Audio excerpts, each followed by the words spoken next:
What's up? What's up? Welcome to the Zyda Susan podcast, where you'll hear me talk about literally everything. So I hope you enjoy. Good late evening, people. Hope you had a good day. It's Wednesday. Actually, it's Thursday. I hope that today has been nice to you. I hope that you've loved today. I hope that you love your life. I hope that you love yourself, Yeah, enough of that. I want to thank you for listening. I want to thank you for just being you, being great, being a good person. Not just for listening, but I hope you're being a good person. I assume you're being a good person. Just the simple fact that you're listening tells me a lot about who you are. But I really, really, really, really, really want to thank you for listening and thank you for your time. Because you could be doing anything with your time, and you chose to do it here. So yeah, thank you. I really want to talk about dreams, and really like why we dream. I think that they are valuable. We don't know a lot about dreams. We don't know a lot about what they are. The idea that we have of what dreams could be is really just the brain running simulations of possibility or of random possibilities of what could happen and testing your responses of what you do in basically any hypothetical situation. That's why like sometimes they're scary, sometimes they're fun, sometimes it's just like crazy, and but you still like are you still behave the way you'd usually behave normally. Sometimes it is like just really random, and it does seem like a story that you're kind of like just watching. And honestly, I've had dreams where I wasn't even myself. I was like someone else, and like I was the whole dream I was that thing or that like person. Yeah, but yeah, so dreams are like there's a lot of confusion wrapped around dreams, and I really, really, really want I don't know, I want to unpack some of that. Yeah. I really want to know why some of you feel like just what are your ideas about dreaming, and why do you feel like we dream? Not to get like too specific, literally just surface like why do we dream? Like not to try and find the meaning of what dreams are. Like a specific dream. Sorry, hold on.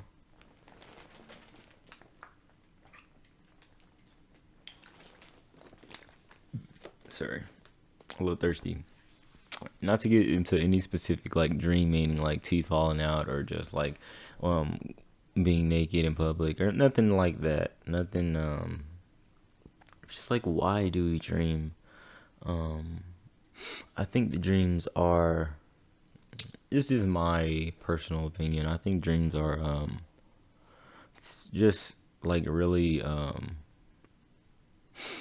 I kind of agree with the narrative of why people think dreams or why people think we dream.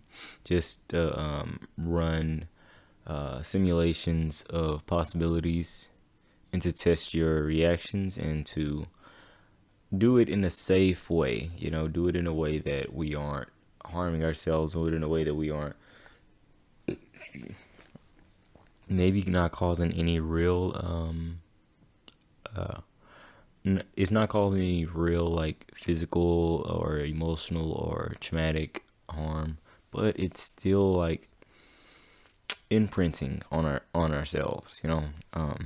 I definitely think that dreams are much more powerful than a simulation, but for me that's all that I can ascribe to it.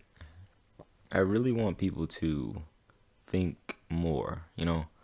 This whole podcast is really just it was supposed to be about thinking. I know I kind of made it about self help, but it's really just more about taking what you thought you knew and thinking about it just a little bit deeper.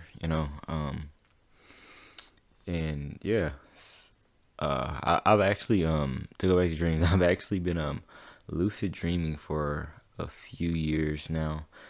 Um, yeah, and I'm actually getting really, really good at it. And I definitely think lucid dreaming uh, is the O is the OP version of dreaming. Just think about any simulation you want to run, any problem you want to solve in the real world. You can solve that in a lucid dream. You can literally like I'm at the point where I can think logically in my dreams. Like I can do math in my dreams. I can like think things through, like seriously, like sometimes years and years in advance. It's not too it's still pretty crude. I mean, sometimes I do get like lost in a path, like a specific trajectory, and just like follow that, and then just it just turns to a story again. But I'm pretty good at controlling it, and I'm pretty good at manipulating the narrative. I definitely think that is a very, very valuable skill. Uh, Anybody who don't know what lucid dreaming is, it's basically exactly what it sounds like, becoming lucid while you're dreaming. Um, yeah, so it's a pretty powerful tool. I definitely think lucid dreaming is kind of one of those things that it sounds a lot scarier than it is. It sounds a lot not just scarier. It sounds a lot difficult than it is, but it's actually very, very relaxing. Um, like last night, I had a lucid dream about being on campus, and just about I was really just walking around campus, seeing people, seeing the I wouldn't call lucid dreaming like what is it called, channeling, or um what is it? I'm looking for a specific word. It's a very woo woo word, but I wouldn't call lucid dreaming the like teleporting or like mind teleporting. I forgot the word, but I wouldn't call it that. Lucid dreaming to me is more um it's more imaginative than that. It's more elastic than channeling. I definitely think that it can show you a possibility, but that's all that is. That it is a possibility. And anybody like who dreams very vividly, they know that the dream world is not like the real world. Firstly, in a lucid dream, you cannot read. Um, well, you can read. That take that back. You can read, but it won't make sense. Okay, so the thought is the thought about reading in dreams is that you and I've tested this in while lucid dreaming is when you look at something, whether it be anything, a screen, a paper, a billboard, wherever you're looking at, you look at it for a second, turn your head, look at it again, it will be something completely different. That is just an example of how elastic they are. I definitely think that is something that is kind of like a perk to it, just because it it gives maximum randomness into the system. Another thing that I've noticed in while lucid dreaming is that um, things aren't ever like as bright. Um, it's always kind of like a shadowy tone to everything, and there isn't like a daytime ever. Like it's never really nighttime either, unless it's like there is nighttime, but it's there is never like a daytime. It's always kind of dark. Yeah, I don't know if I'm doing a good job explaining that, but yeah, and um, light switches don't work while lucid dreaming. Um, if you try to turn it on, it's simply just because and I've looked into this. It's simply just because the brain cannot um, recreate light instantaneously. So it's kind of like a dimmer switch, and it never goes all the way up. So yeah, that's another thing that I've noticed while lucid dreaming. I definitely want people to try and practice this to test my theories, not just test my theories, but test test if you can, because I would actually be interested if you could. But I couldn't. I couldn't read the same thing, and I couldn't turn on any lights. And I've noticed that the more I try to focus on the dream, the harder it is to focus on the dream. Um, let me make let me make that make sense. So like I was having a dream about being in school, right? I started trying to go to a specific place, but it would lead me to basically everywhere else. Like I try to go to the student center, like just to walk around, and it would take me to the rec or what is it called? The Not the auditorium, but the just like random buildings, and I'd definitely be there. I'd recognize it, but I wouldn't be where I want it to be. And I don't know if that is it would have to be subconscious. I mean, dreaming is already subconscious, but I definitely think that it was trying to like the dream was trying to take back over. And I don't know if I definitely see lucid dreaming as a benefit, but I don't know if I definitely oh I don't know if so people, you know excuse me, REM sleep is very valuable to dreaming. And I'm not saying I'm lucid dreaming the entire time, but that's why I think that I'm going in and out of, excuse me, not in and out of, but phasing through different phases of lucidity. I'm going from becoming very lucid, very aware of everything, looking around, being able to change the narrative, being able to control what's happening, to someone coming up to me and they're showing me something, and now I'm walking with them. And it's always like somebody coming up to me right when I find I'm becoming lucid, like they're trying to pull me away from that. I don't know if that is. I really want y'all to test that out too.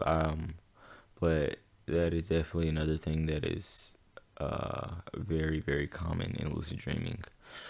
I remember the first time I lucid dreamed. I was in the 6th grade. This was like really when I was like just starting to get into lucid dreaming and starting to get into just started to get into lucid dreaming.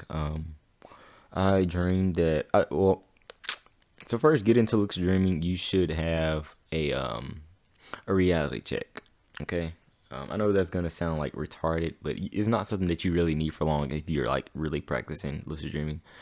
But your first thing is gonna be a reality check. My first reality check was if I see my cat. So if I saw Jack, he was what is it called? If I saw Jack, he would be then I know I'd be lucid dreaming. Simply just because he stayed inside, and but I was in my middle school walking around, and then it was like time to change for classes, right? And so the bell ring, classes let out, hallways filled immediately. I'm walking down the hall, I see my cat just walking casually. I'm like, okay, I'm dreaming. And I got so excited that I realized that I was dreaming that I woke up instantly. Um, that is very common from what I know. Just people not really being able to control that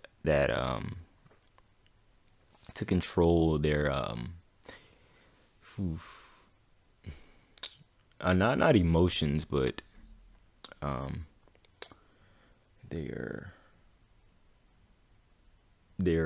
focus is not focus, but it's not emotions. I can't think of the word that I'm concentration, I guess. That's probably the best one that I'm gonna find. But you really have to realize that dreaming is a normal thing. Dreaming is something that you do literally every day.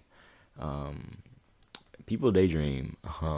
Like literally, dreaming is active. It's not something that is static. It's not something that happens to you. You are an active participant. That's why you have emotions about your dreams. That's why you have feelings about your dreams, because your dreams exist, and maybe we just aren't privy to where they are. But I definitely think that they are definitely more powerful than we know at the moment, at least. But yeah, if you really want to get into lucid dreaming, for our first I'd really check a reality. First, I really try a reality check. There's also like a bunch of different things, other things to start lucid dreaming, but reality check that really helped me. But if you don't have one, but if you can't think of one, honestly, if you can think at all in your dreams, you're practicing some level of lucid dreaming. If you're aware of your dreams at all, even if for a second you are practicing some kind of lucid dreaming. Yeah. So know that it is it's powerful. It's a nice thing to do. you know. Why dream when you can lucid dream? Why go basic when you can go pro? I definitely think that it was probably something a lot more widely used in the past, back when we, not to say back when we were like more advanced, but back when I feel like in the past we knew just more about how the mind worked, how the body and the mind were connected, you know, and not just the body and the mind, but how everything was connected. I definitely think that the ancient Egyptians, they had a very, very good grasp on the frequency of the universe. The flower of life is actually not just a design, it's not just a pretty design, it is the divine frequency of the universe. I definitely think that they had a. This is actually going into sacred geometry, and I really want people to. I don't know. I just want people. I think sacred geometry is cool. I think more people should know about that. I think that. I honestly think it's just cool. It's a cool topic that should be more widely known and more widely like researched, because that's kind of getting into the woo woo. But I don't see it as woo woo. I definitely see it as something that will be just something that we don't understand now, but it will be like it'll be clear in like the next few decades. I definitely feel, or if not then, definitely in the future. Hopefully, we get over ourselves and realize that we are just one thing. We are here and we are gone. But our energy remains in the system. Some people actually believe that mushrooms and psychedelic mushrooms are the experience that is had on those are literally just the culmination of everyone trying those, of everyone's experiences, and it is kind of an intelligence that we don't really understand yet. And I definitely think that we are more connected to everything, more than we realize. Yeah. Um,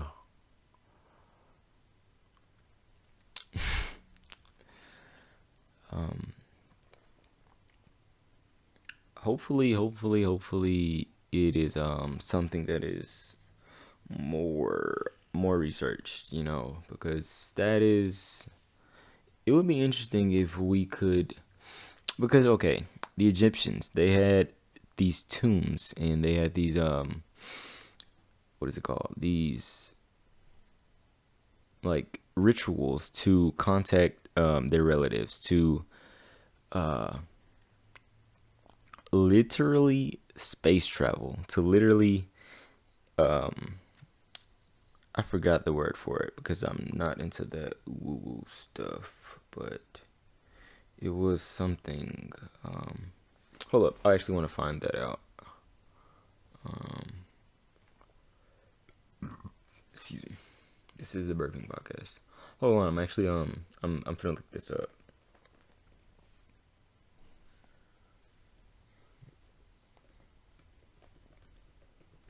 Let's look up space travel with your mind.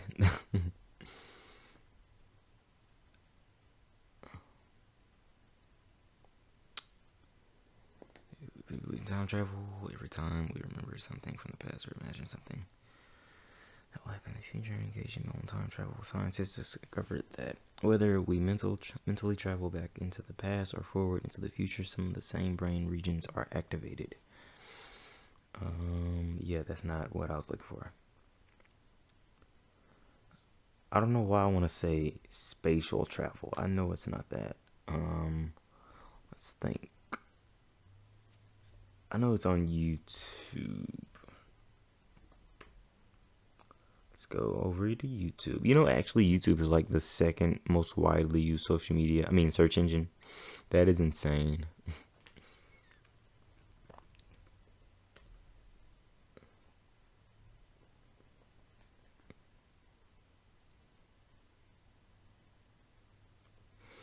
Okay, I am finding something.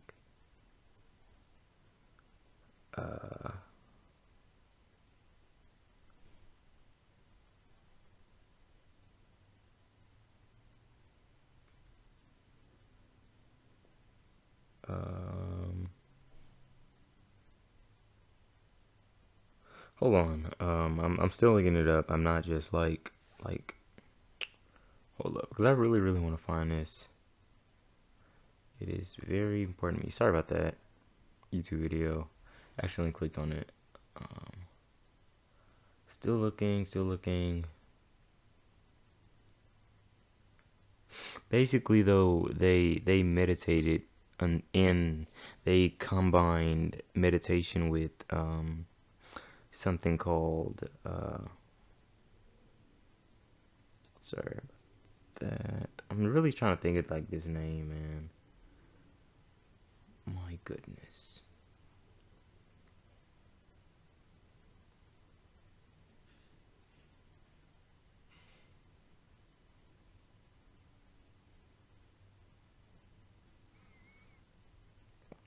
Dang. It's like the universe is like trying to keep me away from this.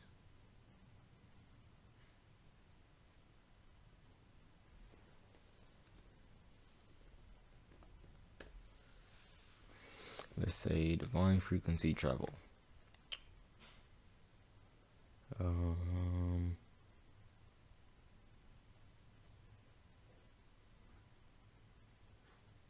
Astral projection. That is what I was looking for. Yes, they practice astral projection. I definitely think that it isn't woo woo.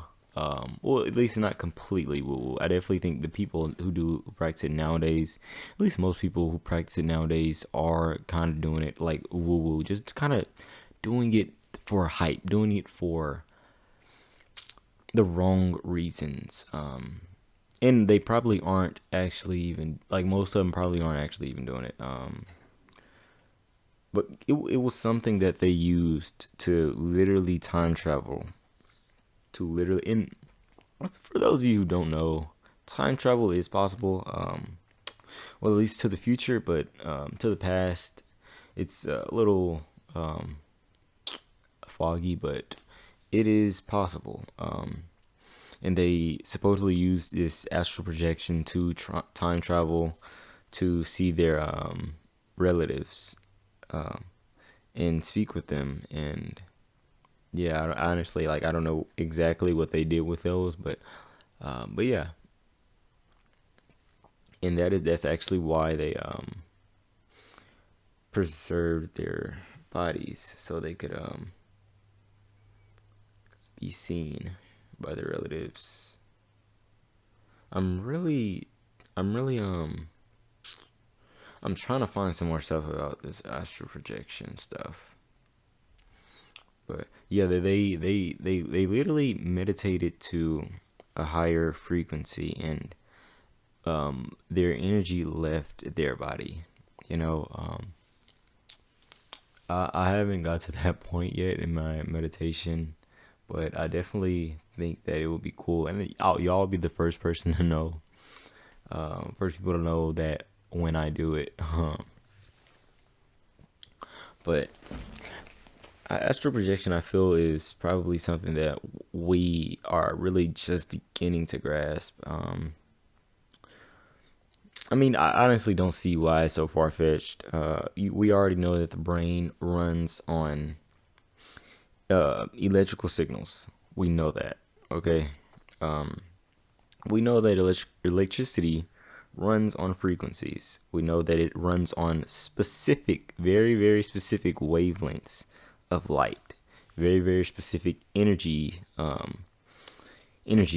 And honestly, I don't see why it's so far fetched. Why, like, we know that much, but we just don't think that um, this energy can be manipulated to a point where it literally leaves this flesh. You know, because I mean, this is flesh. It isn't you. This is not your, if you, it's not your soul if you believe in that thing. It's not your being if you believe in that thing. Honestly, I think that, oh, like I said, before, I think that this is a continuum. I think that the universe is a continuum. I think that it goes infinitesimally small and infinitesimally, I mean, yeah, infinitesimally larger than what we are now. And so honestly, don't like really like harp on anything like serious. You know, it doesn't matter in the grand scheme of things. It don't matter. You could be literally an ant's neuron, like one of an ant's neurons. Okay, I promise you, it does not matter. The universe is a simulation. If you didn't know, honestly, no, I don't think that the universe is a simulation. I definitely think that. Sorry about that. I definitely think that the universe is an observer observing itself, just simply because, just basing that off of my other idea of that it is a continuum. If it is a continuum, then everything in it would have to have some type of say in what everything else does. I don't know if you are aware of water waves. Okay, so this is a very simplified example, but if you put not just water wave, but like the butterfly effect, water waves in water. But this is the example. The butterfly effect is the premise, but this is an example. You put something in the ocean, anything, whether it be a pebble or a boulder. That thing will ripple out and affect everything that is around it, which will then affect everything that is around it. And however big you want to go, wherever small you want to go, that effect is still measurable. It is not negligible. Nothing is negligible, first off. But that effect is still there. It's still present. So that's why I definitely think that it is a continuum, and that it is something that is probably been going on longer than we even have the comprehension of knowing.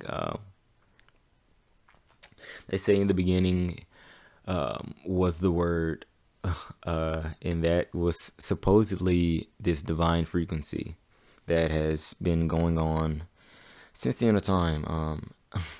Literally since the end of time, if that makes any sense to you. Yeah. Honestly, I definitely think that I keep saying definitely. I'm sorry. Honestly, I think that I keep saying honestly too. I need to cut those out.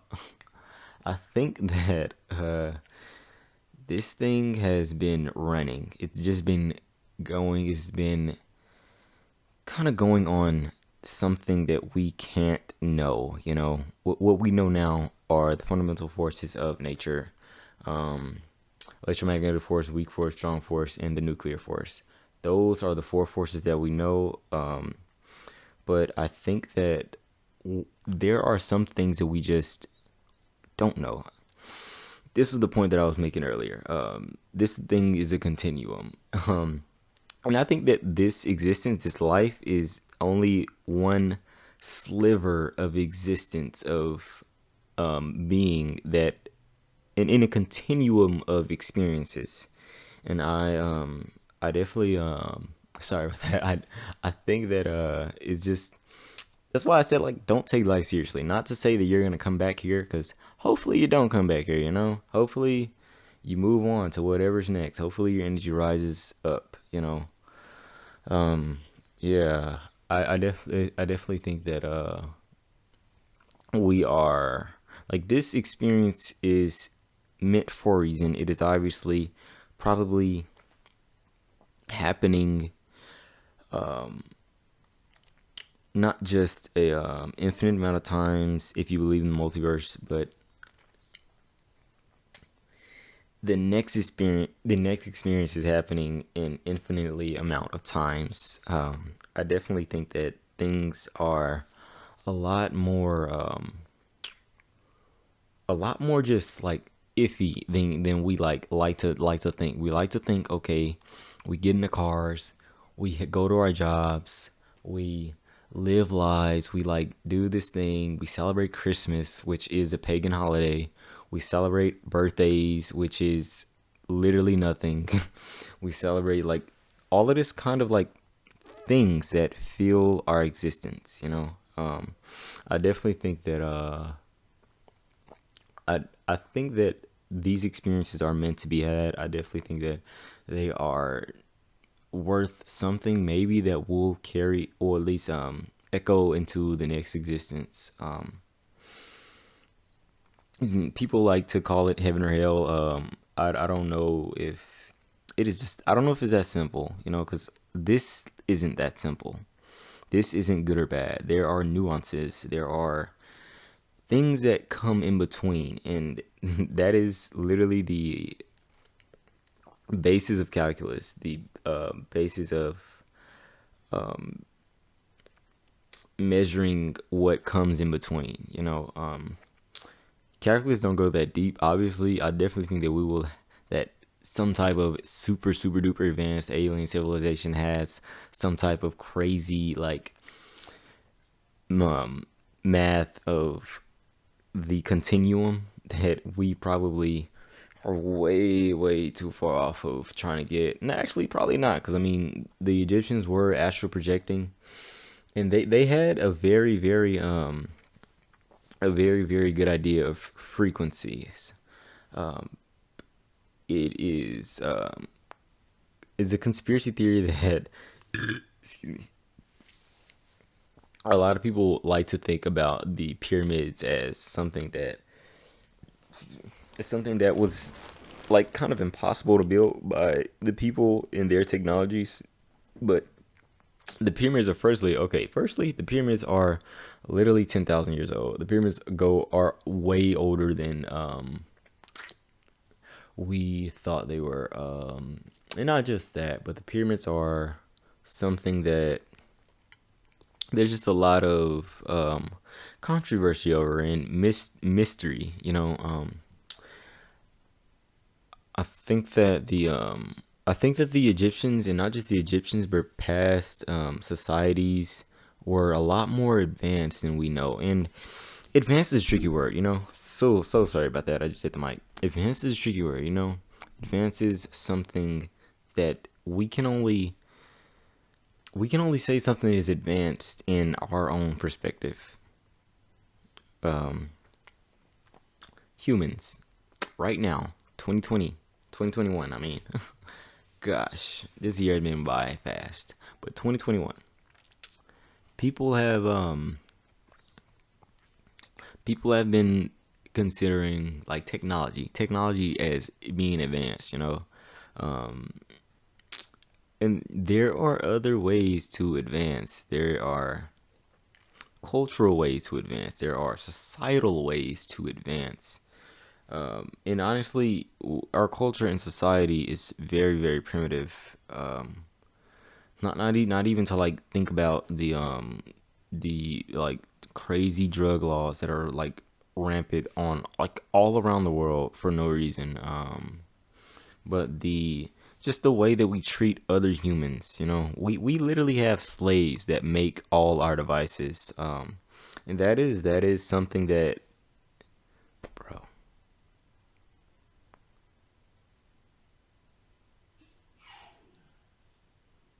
bless you. That is definitely something that is probably it's just like a major flaw in the system of technological investment of um, just our trajectory of advancement. I definitely think that, bro, you gonna hang outside my door? I definitely think that there's a flaw in what we consider to be advanced, what we consider to be a nice civilization in what we are doing now, and not just what we are like focused on technology, but our trajectory. It isn't. It's like we're aiming for the goal. We're aiming for divine tranquility, peace, love, happiness, everything, all the emotions, you know, because we need anger, we need all of that. But there is a way to get there without so much suffering. There's a way to get there with planned suffering, you know. And honestly, that is the idea around psychedelic trips. Actually, not just planned suffering, but the and different cultures have different things. Not everything is like psychedelic. I'm not just gonna go back to psychedelics with everything, but like some cultures, they literally starve themselves for weeks in dance, and they have these similar to psychedelic trips that are supposedly very euphoric. I've never, I haven't really heard too much about that, but I think it's cool. Just the fact that we all have different ways of achieving the same goal, of achieving ultimate introspection, of achieving ultimate oneness, becoming like, literally trying to become, trying to break down the barriers of what is a you know, what is a being, what is a human, what is life. We are we are evolving towards that culturally, whether we like it or not. Societally, we aren't really evolving, honestly. If you, for my opinion, laws and stuff that's helping. I mean, people aren't killing people like randomly like they were like in the past. People aren't like stealing and stuff. That's cool, you know, but we aren't really changing. There, this isn't like a real democracy. So society, sorry about that. I just threw a bottle. Society is not really changing that much, you know. Yeah, like around the it's like in the Middle East, there's still countries that still have the same original laws of the Bible, which is honestly it's kind of weird, you know. We know that uh we just know a lot for it to be the same. And it's kind of weird how we still have a constitution, you know. We have cell phones. We should be able to literally vote in seconds. We shouldn't have this weird we shouldn't have this thing where we vote like twice. I mean, like once every 2 years, and like this thing that worked then when we didn't have phones, when we didn't have the internet, when we didn't have it's not it's not a completely if it's not as efficient as it would be, as it could be, you know, especially with the tools that we have at hand. um uh I think that people really need to like just realize that, you know, because it's not like the government doesn't own us. They don't. They are literally supposed to be governing us. They're supposed to be helping us. They're supposed to be, the government should be, honestly, I believe in states' rights. I believe in municipalities. I believe in not big government. I definitely think with big government comes confusion, comes just it's hard to control one huge organization.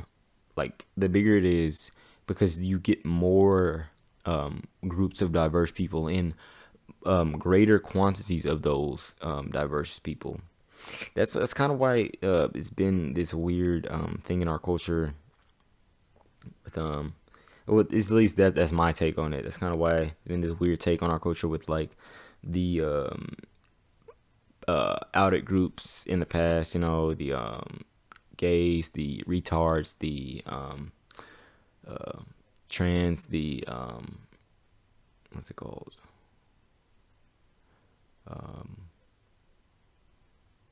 Yeah, you know, like that's kind of why I think that we're kind of moving into that. And actually, I forgot the philosopher.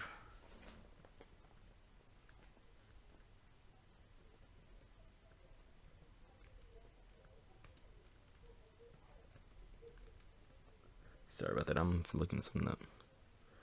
I'm trying to think. I'm trying to find out the philosopher that said, when we are when a society is how you know a society is crumbling is when they start to try to break down all the social barriers that have been put up.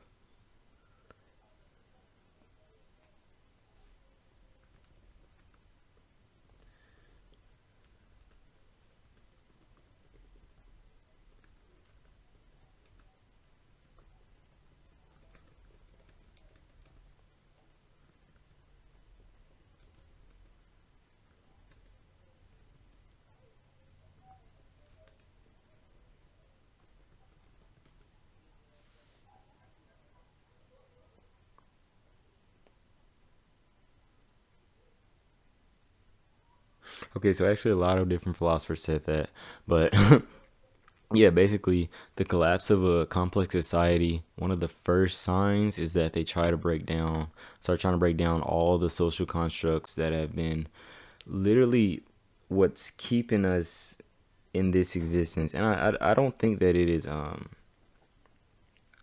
sign of collapsing. I think that it is a sign of evolving, of awakening, and it's kind of like a hurdle that we gotta jump through, you know. It's something that we gotta make sure nothing happens in this stage, and like stay focused on everything, you know, not just this, not just people feeling accepted, because that is so much bigger than that, because there's a lot of gender dysphoria is like way up, and that should scare a lot of people. Just because like there are so many people who are just like literally just kind of messed up from whatever childhood they had, and they're kind of like a loner and they don't feel accepted. But when they're around these people, they accept them. They feel like they finally have a group now. Like, oh, okay, maybe I was literally just a woman, or maybe I was literally just a cat. Maybe I was literally like, this can get crazy. I really think people should like wake up to that, because there, of course, there are people who are what is it called? Like who are both sexes or who are somewhere in the middle. That is something, but it's literally like 1% of the population. It's not whatever huge percent. Let's see.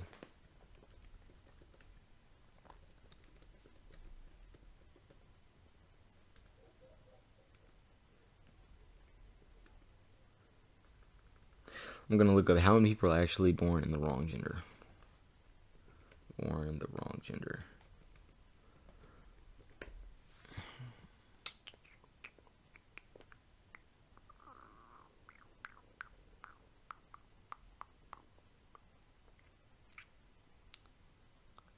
But yeah, just how you know that it's kind of ridiculous.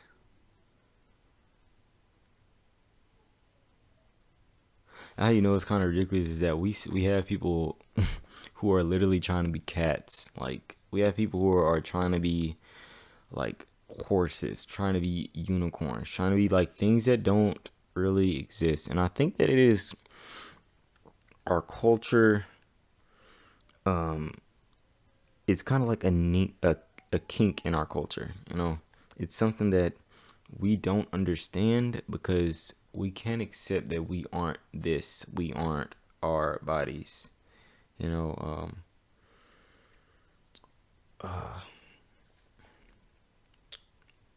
So so some people try to define it in certain ways. I definitely think that we put too much emphasis on gender. Gender is something that helps us know who is who, helps us know who makes the babies, helps us know the roles in society. But it could have went a completely different way, like literally. Not saying like men would have babies, but it could have been like the women hunting if they were stronger. Like just imagine a universe where when women are like before they actually get pregnant, they get some like huge amount of like what is it called? Like this huge amount of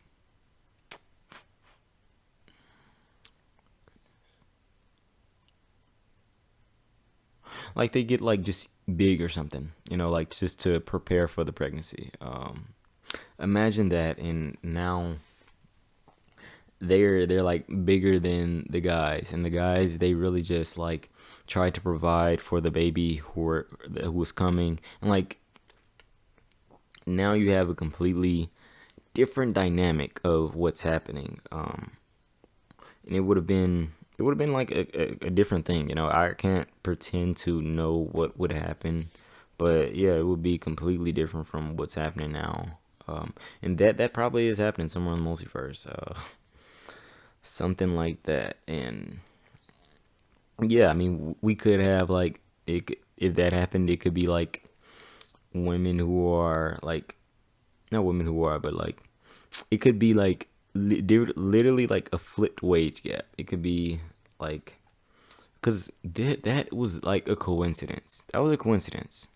Um, that was literally just where our trajectory was going.